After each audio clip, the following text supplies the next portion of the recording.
We're constantly told that getting ahead in today's world requires you to push forward and be the absolute loudest voice in the room.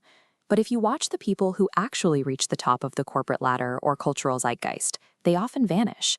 CEOs get demoted, cultural icons get canceled, and leaders who seemed untouchable suddenly lose their grip on the wheel. True influence doesn't come from brute force or screaming for attention.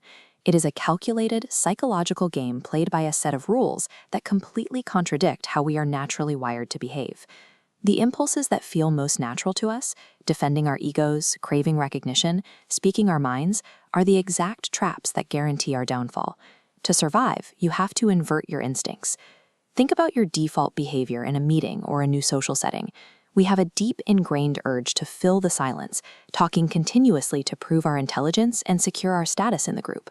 A constant stream of words actually signals the opposite. If you can't control your own mouth, people naturally assume you can't control your emotions or your behavior. It projects a profound underlying insecurity. The countermove is strict restraint. By deliberately holding back your words, you create a vacuum that other people rush to fill. You manufacture an aura of mystery, and people inevitably project their own assumptions onto you, making you appear much larger than you actually are. When you finally do speak, your words carry immediate weight, because influence is dictated by restraint, not volume. There's a similar trap with how often you show up. We get bored very quickly.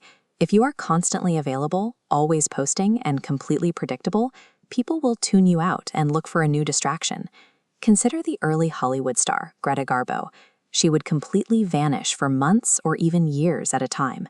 Her strategic, extended disappearances forced the public to obsess over her, constantly wondering what she was up to next. Michael Jackson treated his public image like a highly guarded asset. He understood that sometimes you have to be absent to stay relevant, using withdrawal to ensure that every rare appearance felt significant. Beyoncé maintains this same distance, stepping out of the continuous attention cycle to create immense anticipation for her next move. Strategic withdrawal creates value through scarcity, forcing an audience to stop taking your presence for granted. Superiors operate with sensitive egos. Absorbing all the credit triggers a threat response, ending in your demotion. The survival tactic? Execute hard work, but pass the glory upward. Letting insecure superiors bask in the attention makes them feel safe, firmly securing your own position. While managing a superior's insecurity keeps you safe in the short term, those who reach the top often fall because they fail to manage their own rigidity.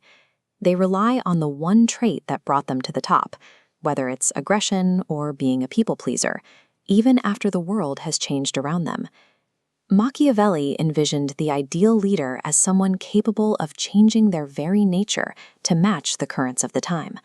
Power belongs to those who move like a river, adapting to the terrain rather than fighting it. Long-term survival means abandoning your ego's demand for immediate credit and shedding the safety of the past identities that got you there in the first place. The fatal flaw tying all of these failures together is operating from a self-obsessed, inward-looking mindset. It is the trap of always agonizing over, do people like me, or am I getting enough attention? To truly gain leverage, you need to develop a radical outward focus.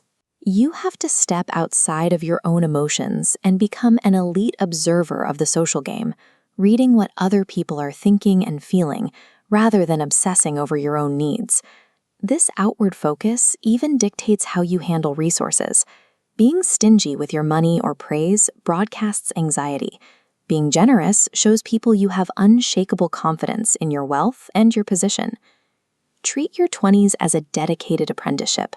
Spend these years acquiring deep foundational skills and learning how to read people rather than chasing immediate recognition. This apprenticeship is grueling. You have to intentionally endure the boredom, the frustration, and the pure tedium required to master specific skills. That is the only way you arrive at age 30 actually prepared to execute. Building psychological discipline and a broad skill set allows you to quietly dictate the terms of the game for decades, long after today's spotlight has completely faded.